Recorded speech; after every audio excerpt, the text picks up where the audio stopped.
Welcome to my YouTube channel. प्यारे बच्चों, आज के इस वीडियो में आप सभी लोगों को क्लास 12 केमिस्ट्री यानी रसायन विज्ञान का मॉडल पेपर बताने वाले हैं। ये मॉडल पेपर वायरल पेपर है। देखिए, ये जो क्वेश्चन इंपॉर्टेंट क्वेश्चन, जितने भी इस मॉडल पेपर में आपको क्वेश्चन मिलेंगे, ये बिल्कुल इंपॉर्टेंट क्वेश्चन हर साल बोर्ड परीक्षा में पूछे जाते हैं। और देखिए, ये मॉडल पेपर बोर्ड परीक्षा में इसी प्रकार आपका पूछा जाता है। इसी प्रकार आपका क्वेश्चन, इसी प्रकार मॉडल पेपर आपको बोर्ड परीक्षा 2025 में देखने को मिलेगा। 2025 का जो है इम्पॉर्टेंट मॉडल पेपर है।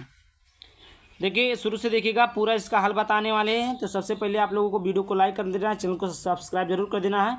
देखिए, इसका कोड क्या है। इसका कोड आपको लोगों को दिख रहा होगा 347। कोड इसका क्या है? कोड है 347। जीके है, क्या है? जीके 347 जीके कोड का ये है। बहुत ही इंपॉर्टेंट कोड है, बहुत ही वायरल प्रश्न है। देखिए, समय 3 घंटे 15 मिनट रहेंगे। समय कितने हैं? 3 घंटे 15 मिनट है। पूर्णांक आपको 70 रहेगा। तो देखिए, 70 नंबर आपको पूर्णांक में मिलेंगे, 30 नंबर आपको प्रैक्टिकल में मिलेंगे, जो कि आपको क्लास 12 के केमिस्ट्री फिजिक्स में मिलता है। केमिस्ट्री फिजिक्स में जो आपका होता है, देखिए 30 नंबर आपको प्रैक्टिकल में मिलता है। और ये 30 नंबर आपको कहाँ से मिलेगा? ये 30 नंबर आपको स्कूल से मिलेगा। कहाँ से मिलेगा? स्कूल से मिलेगा। और देखिए, जो स्कूल के टीचर रहते हैं वही आपका वाइवा लेते हैं, वही आपको लिखवाते हैं। और देखिए, वही 30 नंबर आपको देते हैं। और सरकार की तरफ से आपको 30 नंबर नहीं, लेकिन आपको वाइवा में पास किया जाता है। ठीक, कम से कम आपको 23 नंबर से कम नहीं देंगे। और वैसे सभी स्कूलों पर 30 में 30 ही दिया जाता है, कहीं पर भी 28 से कम अभी तक तो दिया नहीं गया है। लेकिन आपको 30 नंबर स्कूल से मिलेगा और 70 नंबर आपको इस पेपर को सॉल्व करने से मिलेगा। तो इस पेपर के प्रत्येक क्वेश्चन को सॉल्व करवाएंगे, तो चैनल को सब्सक्राइब जरूर कर लेना। देखिए, सबसे पहले यहाँ पर देखिए कुछ निर्देश दिए हुए हैं। निर्देश क्या दिया हुआ पहला देखिएगा। निर्देश पहला दिया है। निर्देश पहला, सभी प्रश्न अनिवार्य है। प्रत्येक प्रश्न के निर्धारित अंक उसके समक्ष दिए गए। कहने का तात्पर्य यह है कि सभी प्रश्न, जितने भी क्वेश्चन इस पेपर में दिए गए हैं या जो पेपर आएगा उसमें दिया रहेगा, तो उसमें जितने भी क्वेश्चन रहेंगे आपको सभी क्वेश्चन को करना है। ऐसा नहीं कि इस क्वेश्चन को छोड़ देना है। और जो प्रश्न रहता है उसके सामने उसका अंक दिया रहेगा। सम्मुख मिस होता है सामने, या समक्ष मिस होता है सामने। कोई क्वेश्चन लिखा है, क्वेश्चन के सामने लिखा रहेगा कि ये कितने नंबर का है।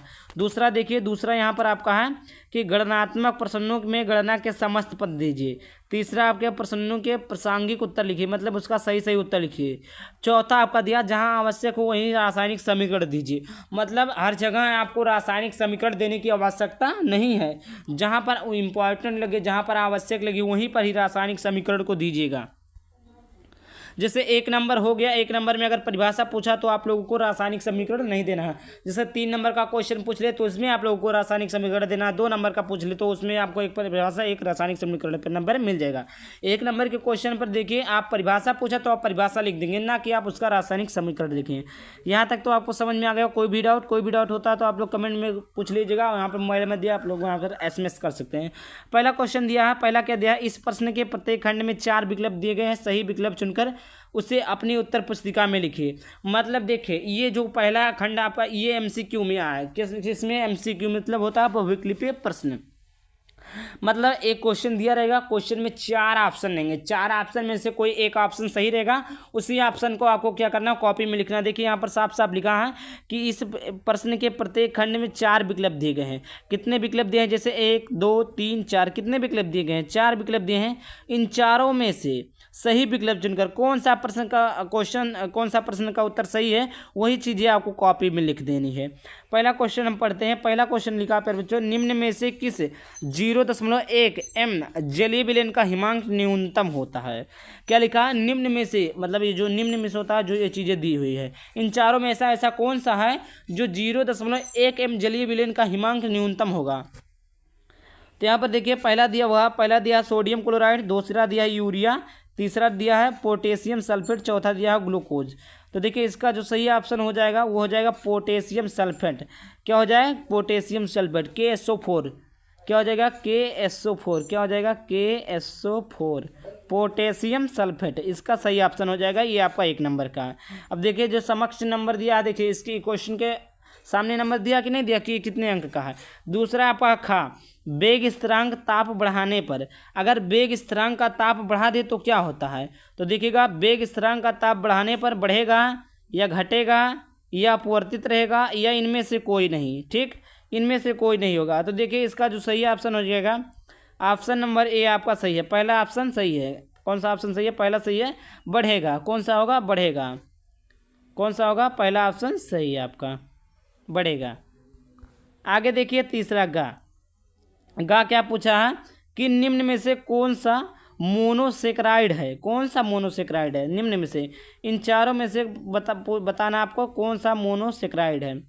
पहला यहाँ पर देखिएगा, पहला दिया है लेक्टोज, दूसरा स्टार्च, तीसरा माल्टोज, तीसरा फर्कटोज। तो देखिए इसका जो सही ऑप्शन हो जाएगा वो हो जाएगा ऑप्शन नंबर 1, ऑप्शन नंबर 4 चौथा वाला, ये ऑप्शन नंबर सही हो जाएगा। फ्रक्टोज कौन सा ऑप्शन सही है, ऑप्शन नंबर चौथा फ्रक्टोज, ये वाला ऑप्शन सही है आपका, ये वाला। समझ में आ गया। अगला क्वेश्चन देखते हैं चौथा घा दिया है जब एसिटिक अम्ल को PTO4 एसिटिक अम्ल क्या होता है CH3COOH, जब एसिटिक अम्ल को P2O5 के साथ गर्म किया जाता है तो निम्न में से कौन सा यौगिक प्राप्त होता है। तो पहला है CH3CO2 का होल ट्वाइस O, या दूसरा है CH4, तीसरा आपका CH3CO, या चौथा आपका CH3CHO। कौन सा प्राप्त होगा, तो देखिए इसका जो सही ऑप्शन हो जाएगा ऑप्शन नंबर ए CH3CO2 का होल ट्वाइस O। अगला क्वेश्चन आपका है चौथा नंबर का, पांचवा क्वेश्चन है कि एमाइड का एमीन में परिवर्तन निम्नलिखित में से किस अभिक्रिया द्वारा किया जाता है। एमाइड का एमीन में परिवर्तन निम्नलिखित में से किस अभिक्रिया के द्वारा किया जा सकता है। पहला यहाँ पर है कार्बिल एमीन अभिक्रिया, दूसरा है हाफमैन ब्रोमाइड अभिक्रिया, तीसरा है बुर्ज अभिक्रिया, चौथा आपका है केनिजारो अभिक्रिया। तो देखिए इसका जो सही ऑप्शन हो जाएगा वो हो जाएगा ऑप्शन नंबर दूसरा हाफमैन ब्रोमाइड अभिक्रिया। अगला क्वेश्चन की तरफ बढ़ते हैं। दूसरा देखिएगा, दूसरा क्वेश्चन ये आपका 2 नंबर का है। प्रत्येक क्वेश्चन इस खंड में जो दूसरा क्वेश्चन है प्रश्न है इसमें जो अंक दिए गए हैं 2 नंबर के दिए गए हैं। पहला क्वेश्चन देखिएगा, पहला क्वेश्चन आप लोगों का दिया है, पहला क्वेश्चन दिया है कि राउल्ट के नियम को परिभाषित कीजिए तथा उसकी सीमाएं लिखिए। देखिए राउल्ट का नियम क्या होता है, राउल्ट के नियम की सीमाएं क्या है, इसको मैंने बहुत ही अच्छे तरीके से समझा दिया है।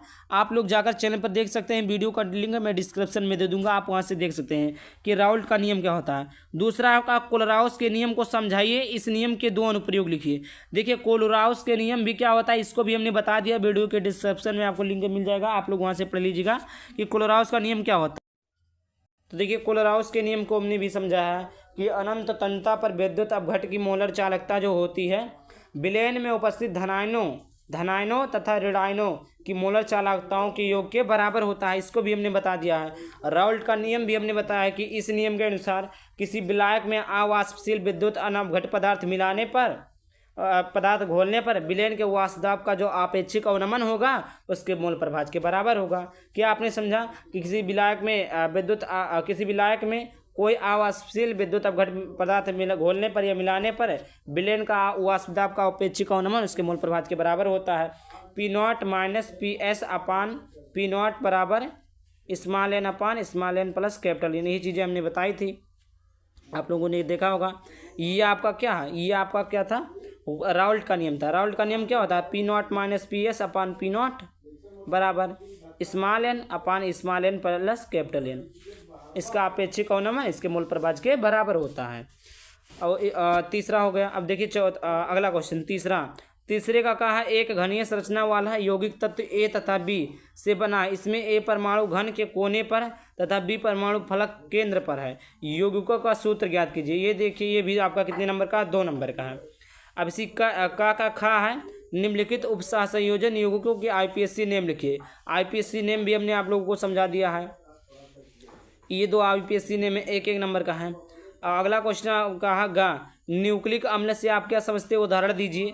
घा आपका है पी ब्लॉक तत्व क्या है, उन्हें पी ब्लॉक तत्व क्यों कहा जाता है, पी ब्लॉक तत्व क्या है और पी ब्लॉक तत्व क्यों कहा जाता है, ये तो आप लोग जानते होंगे कि पी ब्लॉक तत्व क्या है, जिसके इलेक्ट्रॉनिक विन्यास करने पर उसके बातम कोष में जो एस उपकोष है या पी उपकोष है या डी उपकोष है तो उसे एस पी या डी ब्लॉक कहते हैं। और कहते क्यों हैं इसको भी हमने बताया। चौथा का निम्नलिखित सेल का 298 के पर नंसर्ट समीकरण लिखिए एवं EMF की गणना कीजिए। चौथे का खा निम्न पर संक्षिप्त टिप्पणी करना, ब्राउनीय गति या स्कंदन।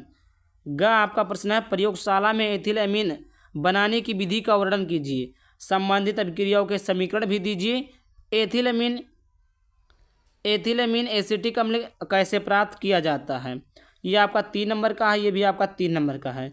घ प्रश्न, अगला प्रश्न आपका है कि ग्लूकोज का संरचना सूत्र लिखिए। ग्लूकोज C6H22O11, इसका आपको क्या करना है? संरचना सूत्र लिखना है। टालेन अभिकर्मक के साथ ग्लूकोज कैसे क्रिया करता है, रासायनिक समीकरण भी देना है इसका। ये भी आपका कितने नंबर का है? 3 नंबर का है। 5वें नंबर का प्रश्न है, 5वें का है कि क्वथनांक का उन्नयन क्या होता है? क्वथनांक का उन्नयन क्या होता है समझाइए। ग्लूकोज के 12 ग्राम को 100 ग्राम जल में घोला जाता है। इस विलयन का क्वथनांक 100.34 डिग्री सेल्सियस से जल के Kr की गणना के मोल में कीजिए। घ प्रश्न आपका है, साम स्थिरांक एवं वेग स्थिरांक में अंतर समझाइए। प्रथम कोटि की एक अभिक्रिया में 50 सेकंड में पदार्थ की सांद्रता प्रारंभिक सांद्रता की आधी रह जाती है। इसके वेग स्थिरांक की हमें क्या करना है? गणना करना है। अगला प्रश्न ग नंबर का प्रश्न है प्यारे बच्चों कि संक्रमण धातुओं के अभिलक्षण क्या हैं? ये संक्रमण धातु क्यों कहलाते हैं? संक्रमण धातु तो आपने पीरियोडिक टेबल में पढ़ा होगा कि संक्रमण धातु क्या होते हैं, संक्रमण धातु के अभिलक्षण क्या हैं, इसे कहते क्यों हैं? ये आपका 4 नंबर का क्वेश्चन है। अगला क्वेश्चन आप लोगों का अगला क्वेश्चन है घ निम्नलिखित को उदाहरण सहित समझाइए। उपसात संयोजन संख्या, उपसात संयोजन यौगिकों के चुंबकीय गुण, इन दोनों को हमने पढ़ाया, आप लोग देख लीजिएगा। इन दोनों को क्या करना है? उदाहरण सहित समझाना, स्पष्ट रूप से समझाना है। 6वां नंबर का प्रश्न, 6वें का है प्रयोगशाला में सल्फर डाइऑक्साइड के विरचन की विधि लिखिए। इसके प्रमुख गुण एवं उपयोग लिखिए। ये भी आपका 5 नंबर का है। अथवा आपका है कि निम्न को कारण सहित समझाइए। 5 नंबर का है अथवा करके आप इसको लिख सकते हैं। ये भी आपका कितने नंबर का? 5 नंबर का। कारण सहित समझाना है। पहला आपका H2O सामान्य ताप पर द्रव हो तथा H2S पर गैस क्यों है? दूसरा है फ्लोरीन कोई धनात्मक ऑक्सीकरण अवस्था प्रदर्शित नहीं करता। तीसरा आपका है फास्फोरस की तुलना में नाइट्रोजन अपेक्षाकृत निष्क्रिय है। चौथा आपका है समूह 15 के तत्वों के सभी हाइड्रोडो में BiS3 सबसे प्रबल अपचायक है। 5वां आपका है उत्कृष्ट गैसों का क्वथनांक कम होता है। ख नंबर का प्रश्न है कि ईथर का एल्किल हैलाइड से विचरण की विधि रासायनिक समीकरण सहित लिखिए। फ्रीडल काप्टस अभिक्रिया तथा नाइट्रीकरण अभिक्रिया के लिए रासायनिक समीकरण को हमें क्या करना? लिखना। ये आपका 5 नंबर का है। अथवा करके देखिए, अथवा करके आपका है कैसे प्राप्त करेंगे? केवल रासायनिक समीकरण दीजिए। इन 5 का एक एक रासायनिक समीकरण देना है। और देखिए ये रासायनिक समीकरण बहुत ही इंपॉर्टेंट है। इस रासायनिक समीकरण को हमने समझा दिया है, आप लोग जाकर वीडियो देख सकते हैं। आप यूट्यूब पर सर्च करेंगे कैसे प्राप्त करेंगे, मेरे चैनल का नाम लिखेंगे, आ जाएगा। देखिए कैसे प्राप्त करेंगे, क्या प्राप्त करेंगे, कैसे प्राप्त करेंगे। पहला दिया एथिल अल्कोहल से ईथर। एथिल अल्कोहल क्या है? C2H5OH, ये आपका क्या है? एथिल अल्कोहल है। ईथर प्राप्त करना है। फिनाल से बेंजीन प्राप्त करना है। एथेनॉल से एथीन प्राप्त करना है। और फिनाल से पिक्रिक प्राप्त करना है, अम्ल। 5वां है आइसोप्रोपिल अल्कोहल से एसीटोन प्राप्त करना है। ठीक। 7वां नंबर का प्रश्न है 7वें का है इलेक्ट्रॉन रागी प्रतिस्थापन अभिक्रिया क्या है? क्लोरोबेंजीन के हैलोजन नाइट्रीकरण तथा सल्फोनेशन की इलेक्ट्रॉन रागी प्रतिस्थापन अभिक्रिया रासायनिक समीकरण सहित बताइए। अथवा करके आपका प्रश्न दिया हुआ है। अथवा करके आपका प्रश्न है क्या होता है जब केवल रासायनिक समीकरण देखिए। अब आप लोग देखिए कि 2 बार क्या होता है जब रासायनिक समीकरण लिखना है, तो आप लोग सोच ही सकते हैं कितने ना इम्पॉर्टेंट है। ये आपका बोर्ड परीक्षा में 5 नंबर का पूछेगा। कितने नंबर का? 5 नंबर का पूछेगा कि क्या होता है, इससे आपको रासायनिक समीकरण लिखना रहेगा। एथिल ब्रोमाइड को सोडियम एथाइक्साइड से क्रिया कराते हैं। एथिल ब्रोमाइड क्या होता है? CH3Br को सोडियम एथाइक से क्रिया कराना है। दूसरा आपका यहाँ पर है देखिए क्लोरोबेंजीन नाइट्रिक अम्ल से क्रिया करा। क्लोरोबेंजीन CH3Cl क्लोरोबेंजीन नाइट्रिक अम्ल से क्रिया कराना है। अगला है तीसरा क्लोरोबेंजीन को जलीय सोडियम हाइड्रॉक्साइड के साथ 623 केल्विन तथा 300 वायुमंडलीय दाब पर गर्म करते हैं। चौथा आपका क्लोरोबेंजीन सल्फ्यूरिक अम्ल के साथ अभिक्रिया करता है। पांचवा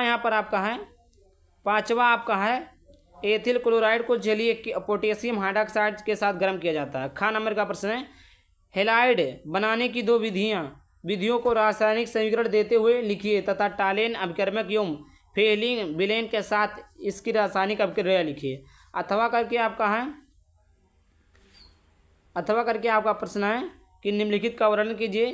केनिजारो अभिक्रिया क्रॉस एल्डोल्ड सघन अभिक्रिया, दोनों का क्या करना है आपको अथवा करके इनका वर्णन करना है। देखिए यहीं पर समाप्त होता है।